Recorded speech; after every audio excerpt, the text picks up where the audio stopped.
Good morning students. मैं हूं सुनील त्रिपाठी और आप देख रहे हैं सुनील फिजिक्स क्लासेस। दोस्तों, हम फिजिक्स के लेक्चर्स आपको तैयार करवा रहे हैं ताकि आसानी से आप समझ सकें और समझ करके इसका फ़ायदा उठा सकें। हमारे लेक्चर्स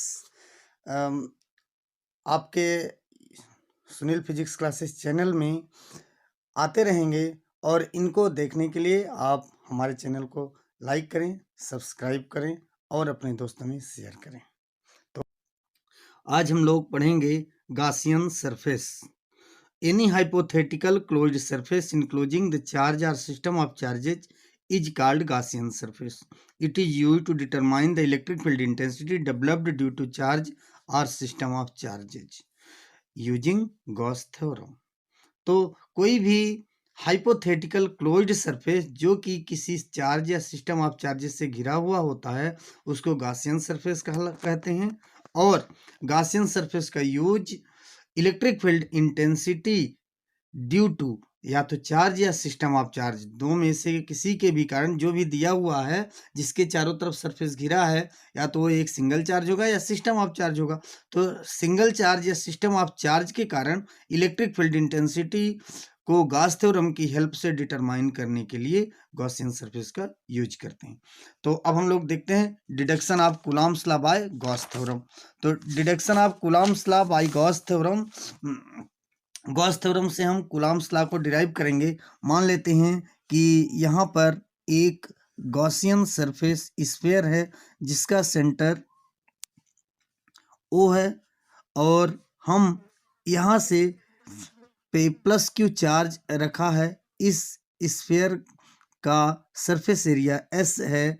यहाँ से R डिस्टेंस पे कोई पॉइंट P है, R डिस्टेंस पे जहाँ हमें इलेक्ट्रिक फील्ड इंटेंसिटी निकालनी है। प्लस क्यू चार्ज के कारण electric field intensity radially outward बाहर की ओर होगा।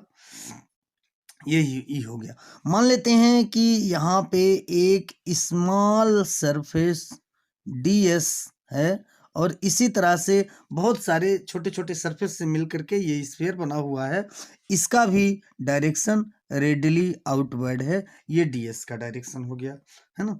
तो अब हम लोग जानते हैं कि electric flux passing through any closed surface phi equal to होता है closed integral E dot ds, या हम लोग बोल सकते हैं phi equal to E into surface integral ds।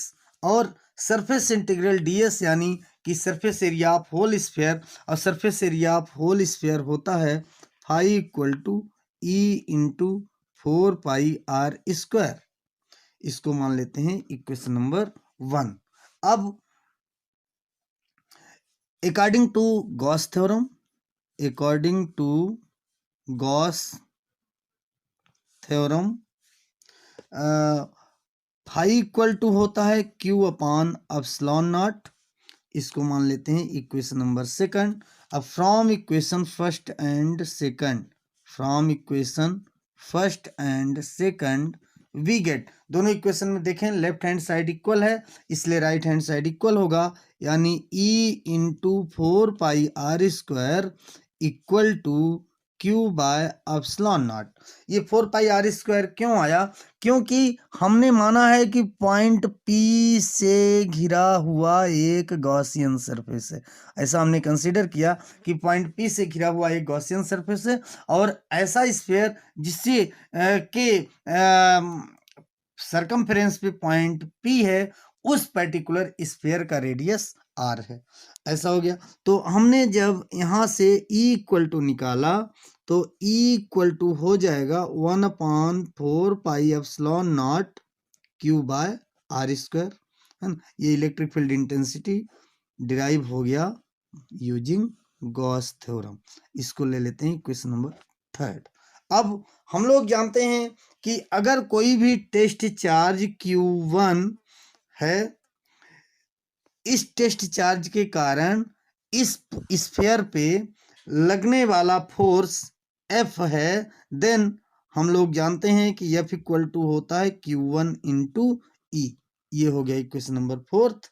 अब from equation 3rd and 4th, from equation 3rd and 4th we get, क्या देखेंगे, in place of E you can put 1/4 pi epsilon nought Q by R square, so F equal to 1/4 pi epsilon nought Q q1 by R square, and this is the in Coulomb inverse square law. और इस तरह से हम Coulomb inverse square law को derive कर लिए। Thank you.